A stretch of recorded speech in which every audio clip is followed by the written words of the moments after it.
মা বোনেরা রান্না করার সময় দুইটি ভুল করবেন না। এই দুইটি ভুল করলে আপনার ঘরে অভাব, অনটন, অশান্তি, হানাহানি, মারামারি এগুলো লেগেই থাকবে। কখনো আপনার ঘরে বরকত আসবে না, শান্তি আসবে না, সুখ আসবে না।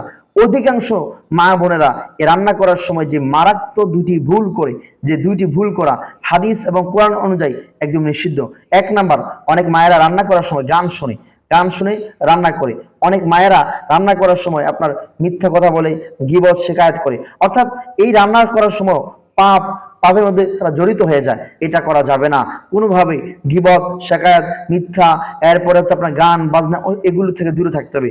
দুই নাম্বার হচ্ছে আপনি এই রান্না করার ফাঁকে ফাঁকেও আপনি বলেন আস্তাগফিরুল্লাহ, আস্তাগফিরুল্লাহ, কিংবা বিসমিল্লাহির রহমানির রহিম, সুবহানাল্লাহ, আলহামদুলিল্লাহ, আল্লাহু আকবার, লা হাওলা ওয়ালা কুওয়াতা ইল্লা বিল্লাহ। অর্থাৎ রান্না করার সময় এই অবসর সময়টুকু আপনি তাসবিহ পড়ুন, জিকির করুন। আল্লাহ আপনার ঘরে বরকত, কল্যাণ